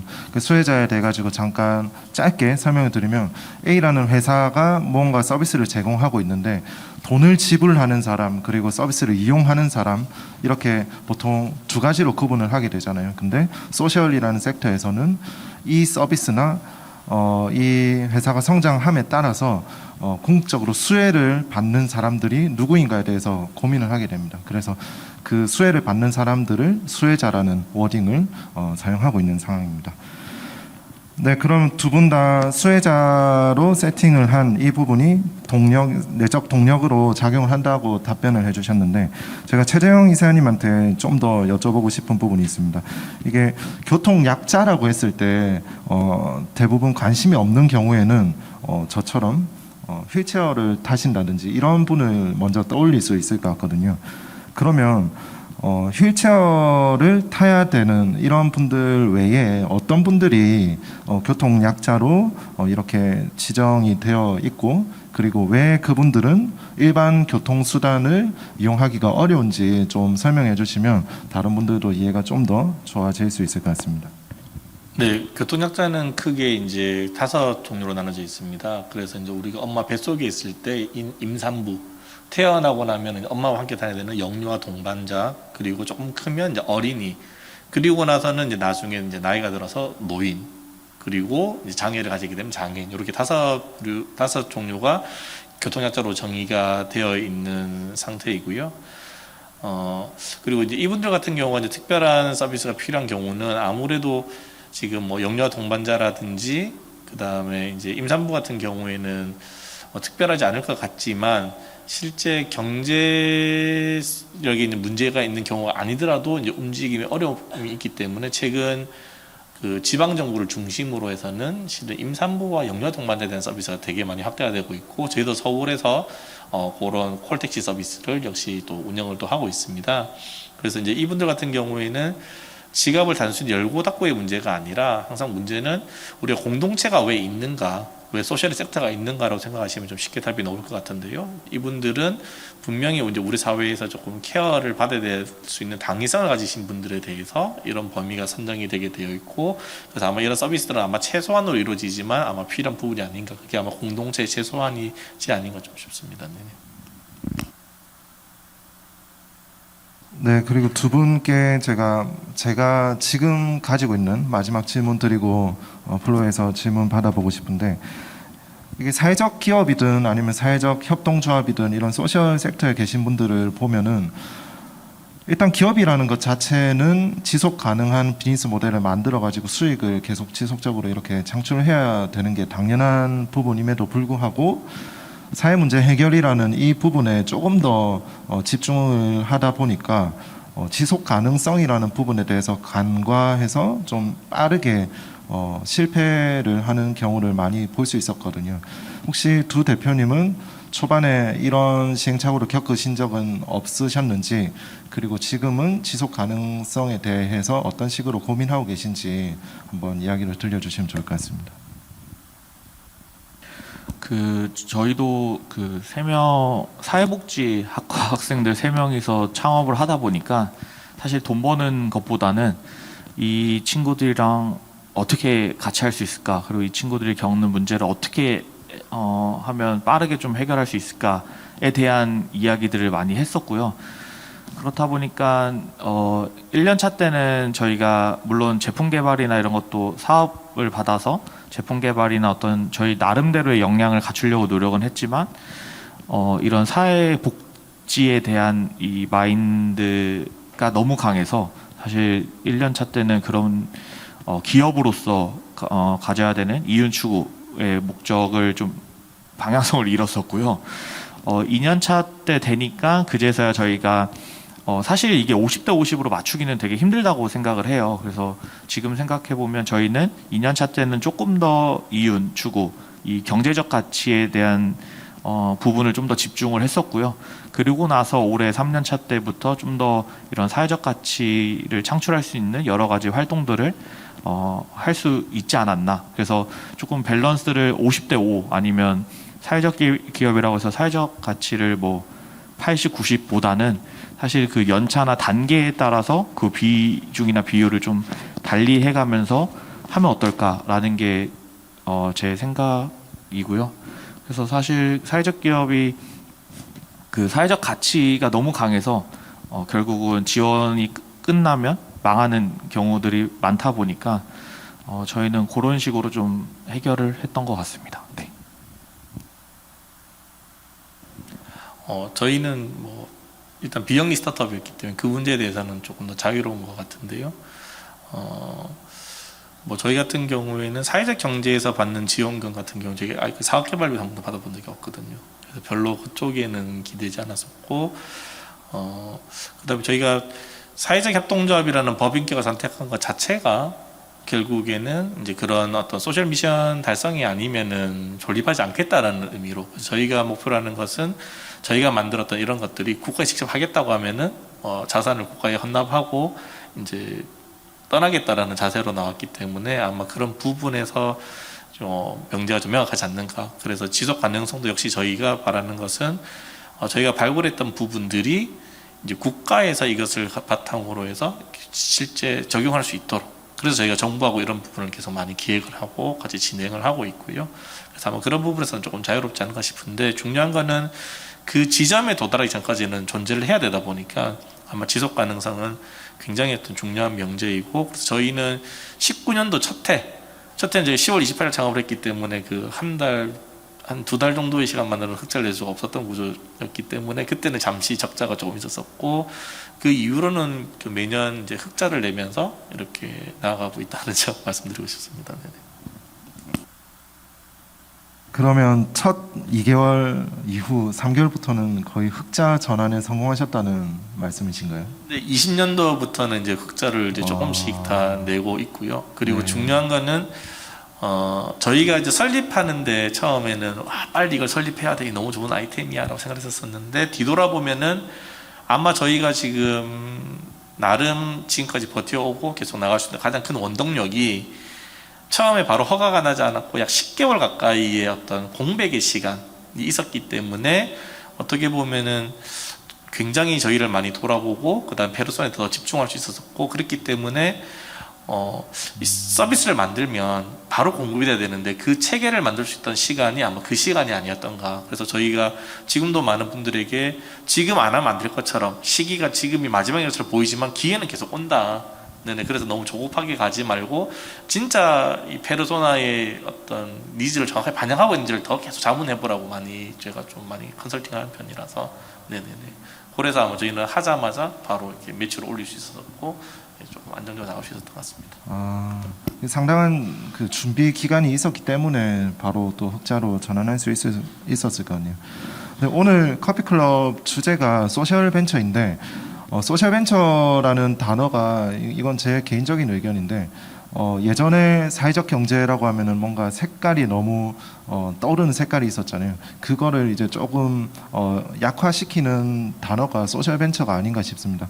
요즘 보면은 일반 벤처 기업이었는데도 일반 스타트업이라고 사회적 경제 쪽이 아니었지만 일반 스타트업이었는데도 소셜벤처 판별을 받아서 자기 회사가 이런 사회적 문제에도 해결에도 관심을 가지고 있습니다라는 표현의 수단으로 소셜벤처 판별을 받는 사례가 증가하는 거 보면 사회적 경제가 전통적으로 가지고 있던 이미지를 조금씩 좀 혁신을 하고 있는 게 아닌가라는 생각이 듭니다. 네, 그럼 오늘 참여해주신 분들 중에 이 두 분께 질문이 아마 있으실 것 같은데 한번 순차적으로 들어보도록 하겠습니다. 네, 질문 해주시면 감사하겠습니다. 네, 저는 인제대학교 사회복지학과 이성기 교수입니다. 제가 대학에서 사회복지 강의도 하고 있고 2019년부터 2022년까지 경남 사회서비스원 원장을 했습니다. 지난 4월까지. 그래서 학교에 있고 또 공공기관에 근무하면서 이 사회복지로 좀 세상을 바꾸고 싶다 이런 생각을 참 많이 했었는데, 그 소셜벤처라는 것이 바로 저는 사회 문제를 사회복지를 통해서 해결한다 그런 개념이라고 생각합니다. 그래서 이번 학기에도 이제 사회 서비스론을 강의를 하면서 시니어 산업에 대해서 같이 연구를 하고 있는데, 우선 그 와로의 그 사회복지학과 출신이라서 참 제가 친근감이 느껴지고, 그 진주에서 오셨다니까 아마 경상대학이나 국제대학 둘 중에 하나 있을 것 같고, 그 다음에 이후에 그 이동 서비스, 사실 이동권이라는 거는 인간의 기본권인데 진짜 좋은 문제를 잘 태클을 하신 것 같아요. 근데 지금 이동권은 장애인뿐만 아니라, 장애인이 가장 중요하지만 지금 블루오션으로 나오고 있는 게 노인입니다. 김해에서 얼마 전에 80대 노인이 자기 아파트 주차장에서 차를 주차하다가 8대를 망가뜨린 적이 있습니다. 그러니까 엑셀레이터하고 그 브레이크를 혼동을 하는 거죠. 그래가지고 차를 8대를 망가뜨렸는데, 뭐 일본뿐만 아니라 지금 전부 다 고령자 운전을 어떻게 할 것이냐. 그래서 앞으로 저는 장애인은 굉장히 한정된 시장이고, 노인의 그 운전을 제한한다면 결국은 다른 이동수단을 제공을 해야 되는데, EU가 앞으로 그 일을 할 수 있지 않을까. 그리고 엄청나게 큰 기회가 되지 않을까. 이렇게 생각을 합니다. 그리고 또 하나는 앞으로 또 자율자동차가 나올 텐데, 장애인이나 노인이 자율자동차하고 어떻게 연계를 시켜가지고 이동권을 확보할 것인가. 그런 것들도 굉장히 중요한 과제라고 생각을 해요. 그래서 제가 보기에 EU는 앞으로 저는 유니콘 기업으로 가지 않을까 그렇게 생각을 하고 있습니다. 그리고 제가 오늘 여기 온 이유는, 사실 저는 학교에 있을 때부터 이 벤처에 대해서 굉장히 관심이 많았습니다. 사회적 기업. 그래서 10년 전부터 사회적 기업을 우리 대학원에서 과목을 해가지고 가르치기도 했었습니다. 그래서 요양 서비스가 지금 이루어지고 있는데, 지금 한 50만 명의 요양보호사가 한 2만여 개의 기관에서 그러고 있는데, 저는 2년 전에 이게 앞으로 프랜차이즈로 바뀔 것이다 이렇게 생각을 했었습니다. 그래서 그때 이동영 여기 이제 센터장을 만나가지고 나한테 젊은이들을 좀 소개를 해달라. 그러면 프로케어라는 요양 프랜차이즈 브랜드를 만들어가지고 한번 해보고 싶다 하는데, 제가 그 사회서비스원의 일이 워낙 바쁘고 해가지고 이동영 대표가 사람을 하나를 소개는 시켜줬는데 진전을 못 시켰습니다. 근데 아니나 다를까 제가 사회서비스원을 그만두고 나오니까 이미 프랜차이즈가 2개나 생겼습니다. 케어닥하고 스마일 시니어라고. 저는 앞으로 5년 내로 아마 그 요양 서비스의 지금 재가복지센터가 프랜차이즈로 바뀌리라고 생각합니다. 그것뿐만 아니라 저는 그 시니어 비즈니스가 앞으로 엄청난 시장을 형성할 것이고, 제가 해보고 싶은 사업이 몇 가지가 있습니다. 그래서 혹시 오늘 참여하신 분이나 여기 센터에 시니어 비즈니스에 관심이 있으신 분이 있으면 저한테 연락을 좀 해주셔가지고 제가 생각하고 있는 아이디어를 같이 한번 사업화 시켜나가는 그런 기회로 만들 수 있지 않을까 싶어서 참여를 하고 또 제 소개를 드렸습니다. 이상입니다. 네, 질문이라기보다는 고견을 전해주셔가지고 너무 감사드리고, 센터에서 꼭 기억해 두셨다가 이런 쪽에 아이템으로 한번 시도해 보시려는 팀이 있으면 꼭 연계를 해주시면 좋을 것 같습니다. 네, 2번째 질문 혹시 있으시면 받아보도록 하겠습니다. 네. 그 유 대표님께 여쭤보고 싶은 게 있는데, 저도 그 모빌리티의 변화에 대해서 되게 관심이 많고, 지금 자율주행차 레벨이 많이 올라왔기 때문에 이제 짧은 시간 안에 뭔가 모빌리티의 혁신, 그리고 플라잉카 쪽에서도 혁신이 있을 것 같은데, 제가 궁금한 점은 그 장애인들이 과연 자율주행을 확실하게 적응할 수 있는 그런 환경이 과연 올까? 저는 이제 뭐 유저 익스피리언스 측면에서 과연 그게 자율주행이라는 기술이 모든 걸 다 충족시킬 수 있을까, 거기에 대한 궁금증이랑 의문이 있거든요. 대표님께서 그런 많은 데이터를 가지고 계시고 페인 포인트를 많이 이제 받으셨을 거라고 생각해서 거기에 대해서 질문을 좀 드리고 싶고요. 그리고 그 하나 더 이제 와로샐러드 대표님께는 이제 제가 서울에서 프레시코드라는 그 이제 대표님을 뵌 적이 있는데 그분도 이제 좀 빨리 성장하셔가지고 투자도 받고 지금 진행하고 계신데 그분의 그 이제 그 타겟팅은 그 직장인들 여성분들을 타겟팅해서 점심 식사 시간 동안 모이게 해서 그리고 커뮤니티를 형성해서 빨리 성장을 하신 케이스이시더라고요. 대표님께서는 어떤 그 페르소나를 잡고 계시고 장기적으로 어떤 성장 수요자를 좀 생각하고 계시는지 그 부분에 대해서 좀 알려주시면 좋을 것 같습니다. 네, 그 자율주행차의 등장에 대해서는 이제 많은 분들이 많은 기대를 하고 있는 게 사실이고요. 저희가 사업을 확장하는 과정에서 굉장히 문제됐던 부분들이 누구였냐면 바로 운전자분들이었습니다. 그리고 실무자분들이. 왜냐하면 생각보다 이 많은 352개 기관에서 이제 많은 부분들이 장애를 좀 가지고 계신 분들이 일자리를 가지고 계신데 내 일자리를 잃을 거에 대한 저항이 굉장히 심했었습니다.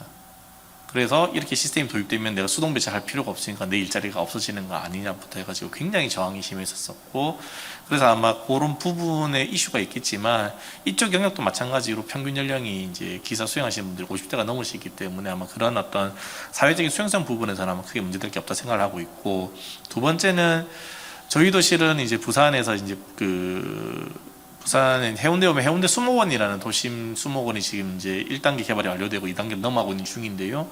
요 안에 이제 저희가 내년에 이제 부산에서 부산 4월 달에 세계 장애인 대회가 열리는데, 이 장애인 기빈들이 오셨을 때 여기를 이제 보여주기 위해서 이제 우리 무인 자동차를 돌리자고 해가지고 이제 프랑스에 있는 무인 자동차를 가지고 와서 이제 하는 것에 대한 준비를 하는데, 중요한 것은 결국에는 어디에서 탑승할 것인가에 대한 포인트에 대한 것들을 바탕으로 해서 이 전체에 대한 로직이 짜여져야 되는데 거기에 대한 데이터가 없다는 점입니다. 그런데 이유는 현재 저희가 그 휠체어 장애인용 내비게이션을 만들고 있습니다. 그래서 대부분의 서비스들이 그 휠체어 장애인들이 갈 수 있는 어떤 건물이나 스팟에 대한 정보만 주고 있습니다. 그래서 엘리베이터가 있다, 장애인 화장실이 있다, 이런 정보만 주고 있는데, 저희의 고민은 그러면 여기서 거기까지 어떻게 갈 것인가에 대한 부분들, 특히 보도에 대한 데이터는 아마 찾아보시면은 현재 공식적으로는 셰프형 파일 외에는 전혀 존재하지를 않고 있습니다.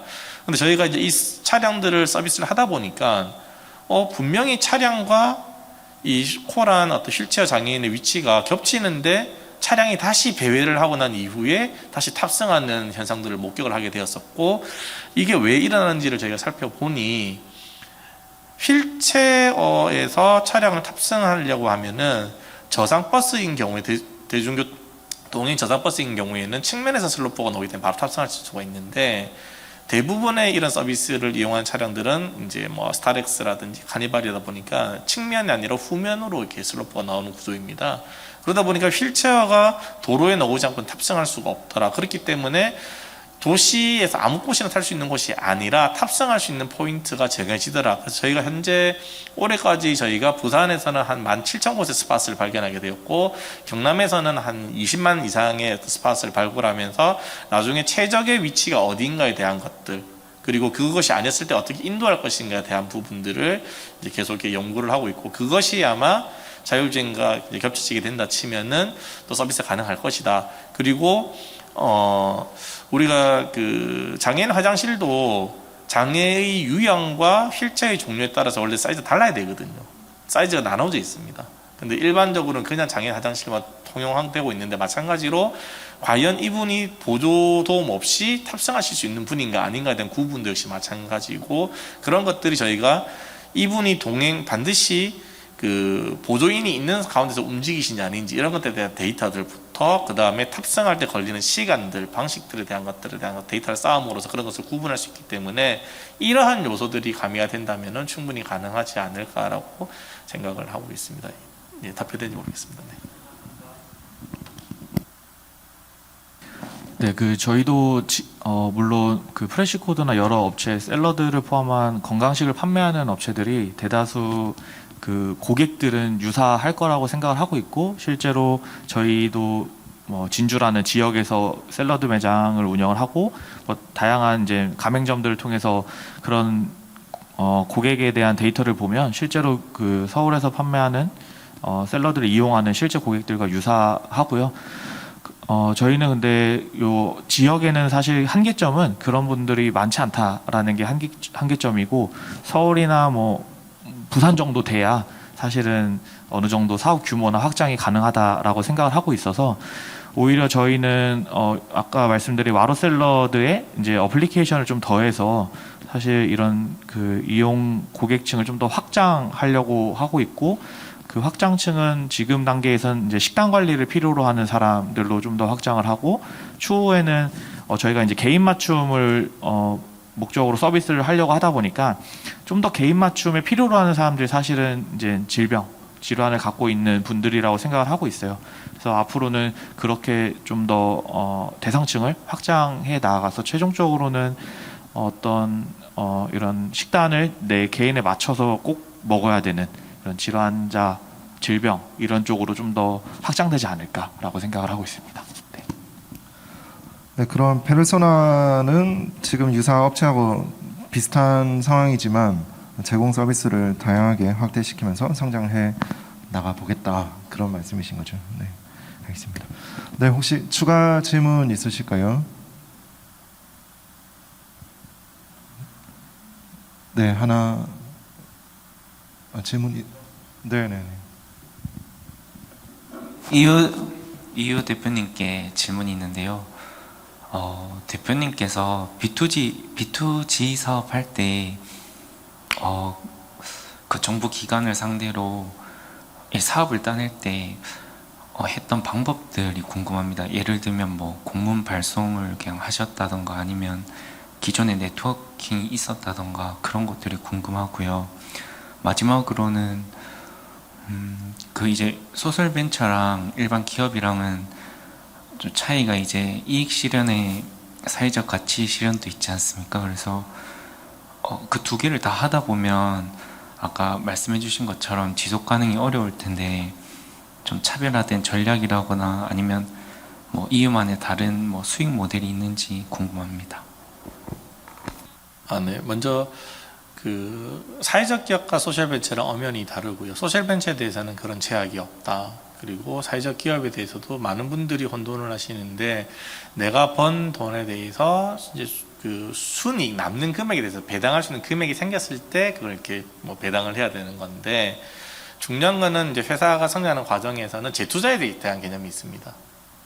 이 잉여금 어떻게 처리할 것인가에 대한 부분들. 그래서 그것이 미리 사전에 문서화가 되어 있다면 내가 성장하는 시기에 그것을 막 나눠서 이것이 아니라 회사 성장하는데 그 돈을 쓸 수 있기 때문에 그런 것은 문제가 되지 않는 것 같다는 생각이 좀 일단 들고요. 그 다음에 이제 두 번째로 이제 아까 말씀해 주신 게 B2G 네네. 저희가 처음에 이제 사업을 할 때 그 저희가 굉장히 저희가 밖에서 지원받았던 사업이 부산 시민운동 지원센터에서 이렇게 500만 원 지원받는 사업을 진행이 되었었는데요. 그래서 금액이 큰 게 문제가 아니었고 저희가 그 사업을 거치면서 아마 담당자들이 굉장히 피곤해 생겼던 것 같습니다. 왜냐하면 저희가 뭐 회계에 대한 정리가 거의 엉망이었었거든요, 완전히. 그런데 이제 그런 과정을 거치면서 굉장히 많은 그런 절차라든지 이런 것들을 배우게 되었었고, 두 번째는 이제 거기서 이제 사업 이후에 이제 성과 공유를 하면서 굉장히 많은 네트워크가 이루어졌었는데, 나무 발전에서 오셔가지고 차량을 한 10대 기부하겠다 이런 굉장히 솔깃한 얘기들 많이 해주셨었고, 근데 그 네트워킹 이렇게 순서대로 쫙 진행을 하는데 끝까지 담아 계신 분이 계셨는데, 이제 부산 복지개발원에 계신 이제 박종 박사님이라는 분이 계셨는데, 저희 봤었을 때는 저희 처음에 그런 어떤 실질적인 지원이 더 필요했었는데, 이분은 이제 그런 건 없었었고, 우리가 이런 데 관심이 있는데 자기는 이런 학자로서 이렇게 연구를 하고 싶다 이런 의견이 계셨었는데, 어떻게 보면 그렇죠. 앞에는 차 10대면 전기차 10대면 4억 5억씩 하는데, 그런 분들에 비해서 이분은 그냥 연구를 하고 싶다라는 것들.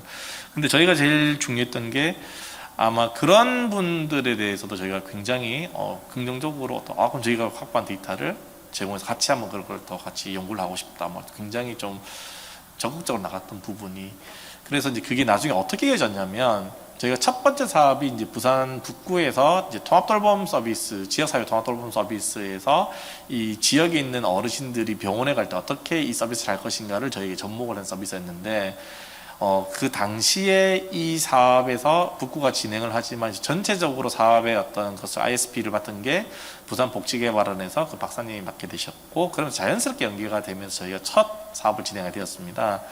그러면서 이제 알게 됐던 것이 공무원들이 이런 컨택을 할 때 중요한 포인트가 첫 번째, 이분들은 절대로 이 업을 진행하는데 문제가 있어서는 안 된다. 그거 굉장히 싫어한다. 근데 두 번째, 이분들이 그러면 그 분야에 대한 전문가인가? 꼭 그렇지는 않더라는 겁니다. 그러면 이분들이 그런 경우에 전문가가 아닌 이분들이 인사 이동에 의해서 이 자리에 왔었을 때 그것을 해지할 수 있는 수단은 무엇인가를 연구하게 되었었고, 부산에는 총 28개의 그 진흥원 같은 중간 지원기관들이 있습니다. 그래서 이것들을 어떻게 활용하는지를 알게 되었던 거죠. 내가 부산에 어떤 투자 유치과에 있었는데 갑자기 지금 복지 과장으로 오신 거예요. 어떻게 해야 되는가? 그런 문제가 있을 때마다, 그런 아젠다 있을 때마다 복지개발원에다가 지금 정책 연구 용역을 줌으로써 그 결과를 받아서 내가 이 기관에 의뢰를 해서 전문가로 검토를 받고 나서 이 사업을 진행을 한다. 그래서 직접적으로 내가 막 찾아가서 막 이렇게 사업을 홍보하기보다는 저희는 이번에 12월 2일 날 부산에 있는 어떤 복지 관계의 어떤 행정가들 모시고, 시의원들, 그 다음에 국회의원들 모시고, 그 다음에 많은 교수님들 모시고, 저희 이동의 자유 어떤 심포지엄을 개최를 합니다. 자연스럽게 우리의 역량이 무엇이고 무엇을 할 수 있는지를 알리고, 그 이해관계자 어떤 키맨들이죠. 그분들이 오셔가지고 역량을 확인하시고, 그러면서 자연스럽게 어떤 일이 생겼었을 때 그것에 대해서 저희 일이 나갈 수 있는 구조를 현재는 만들었고요. 초기에는 그렇지 못했었겠죠. 그래서 했던 것이 뭐였었냐면 작은 실험들을 많이 했었습니다. 그래서 그 실험의 결과들을 제가 공유드렸습니다. 이런 문제가 있는 것을 저희가 발견하게 되었었고, 저희가 요렇게 했더니 이런 성과를 가지게 되었습니다. 그러면서 제일 중요한 것이 뭐냐면, 항상 우리 중심으로 대부분 기업들이 막 성과를 막 말씀하세요.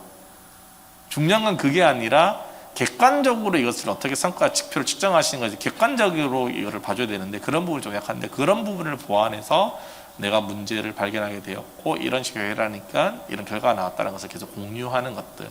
그 의아하시죠? 갑자기 오셔가지고 막 던져주면서 이런 문제 있는데 뭐 이렇게 해봤었어요. 예. 그랬더니 나중에 저희가 제일 컸던 사업이 315억짜리 스마트시티 사업이었었는데, 예. 그렇게 저희가 공유하다 보니까 갑자기 시에서 연락이 와서 이 사업을 하는데 이유가 참여해줬으면 좋겠다. 이렇게 이야기 만들었던 거지. 저희가 직접 가가지고 뭐 이런 거 있는데 팔겠다 이런 것이 아니었었고, 그 담당 부서에 찾아가서 이런 문제가 있는데 우리가 이렇게 조금 실험을 했더니 이런 결과가 나왔습니다. 라고 해서 우리를 알렸던 것들. 그리고 우리는 이것을 주면은 뭔가 해결할 수 있는 것을 한번 검증을 거쳤다는 것들. 그러면서 저희가 이런 도움이 좀 있으면 이렇게 해주신다면 아마 풀 같다라는 것들을 들었던 것들이 굉장히 좀 도움이 되지 않았나 좀 싶습니다.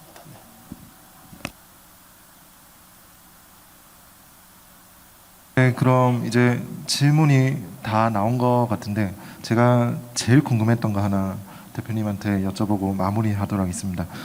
그 뭔가 시스템 개발하는 단계에서 소카도 만나고 현대차도 만나기 힘든 분들을 많이 만나셨다고 하셨는데 그게 결국 기회를 만들 수 있었던 계기가 되는 것 같거든요. 근데 어떻게 만나게 되셨는지 짧게 이야기해 주시고 오늘 Q&A 종료하도록 하겠습니다. 첫 번째 이제 저희가 당시에 이제 박주혁이라는 사람 전혀 알지 못했었는데 이제 어떻게 만나게 되었었냐면은 이제 저희가 제일 처음 승인 오가다 가장 큰 이유가 제일 처음에는 저희가 직접 저희 차를 가지고 한다고 했었거든요. 그러다 보니까 당시에 2019년도 봄에 가장 큰 이슈가 카풀과 아마 타다 이슈였었습니다. 근데 저희 승인의 주관 부서가 국토부였었거든요. 야, 우리가 지금 타다 때문에 골치가 아픈데 비슷한 서비스 니네랑 해가지면 우리가 되게 곤란해져. 그래서 이제 걔네들을 알게 되었었고, 그러면서 저희가 이제 야, 니네 때문에 우리가 이렇게 됐으니까 얘 또 책임의식, 부처의식을 좀 심어줌으로써 좀 받아야 되겠다 이런 생각을 좀 가지게 되었는데요. 철저하게 기업인이더라고요. 그래서 이제 저희가 이제 뒷조사를 했습니다. 이제 계속. 그래서 이분이 혹시 어디에 강연을 가는 데는 없는지 이런 것들 막 이렇게 서칭을 하다 보니까 중앙일보에서 당시에 신문 구독자 수가 떨어지니까 포털에 기대는 것이 아니라 자체적으로 이렇게 자기들이 확보한 그런 어떤 그런 무형의 자산들을 활용하기 위한 폴인이라는 새로운 서비스를 만들어냈었고, 거기에 이 사람이 6월 며칠 할 때 6회차인가 그 참여하는 걸 알게 된 거죠. 그럼 이거 어떻게 해야 되지? 했더니 그게 이제 돈이 좀 비싸더라고요. 한번 참여할 때 한 60만 원 정도 해야 되더라고요. 그래서 저희가 그때 사회적 개혁 육성 과정을 거치고 있었는데 예산 변경 신청해가지고 이거 우리 이 사람 키맨이 꼭 만나야 돼. 그래서 이거 예산을 승인해줘. 그래가지고 이제 그거를 받아서 그런 식으로 이제 그렇게도 이제 활용을 했었고, 그 다음에 이제 그 과정에서 이제 아마 2회차 연사가 아마 그때 카카오 모빌리티 이제 그 데이터 전체 담당하시는 이제 이재호 이제 소장님이 이제 오셨고, 그래서 이제 그분을 통해서 결국에는 이제 정재욱 대표를 꼭 만나게 달라고 해서 꼭 또 만나게 되었었고, 이런 식으로 저희가 이제 그분들 동선, 그 다음에 어떻게 이제 만날 수 있는지 키맨들에 대한 정리들을 좀 잘했던 것 같습니다. 네, 지금 답변해 주신 것 중에 가장 큰 반응이 나오고 있는 거 보니까 제 꿀팁을 알려주신 것 같습니다. 네, 그럼 이걸로 이 질문을 마지막으로 이번 커피클럽 마무리 짓도록 하고, 더 궁금하신 내용은 이거 끝나고 개별적으로 질의응답 해주시면 될 것 같습니다. 올해 마지막 커피클럽은 12월 1일 첫째 주, 12월 첫째 주 목요일인 12월 1일 날 할 텐데, 그때는 좀 더 좋은 내용 그리고 그걸 준비해가지고 다시 찾아뵐 수 있도록 하겠습니다. 오늘도 이렇게 와주셔서 감사합니다. 감사합니다.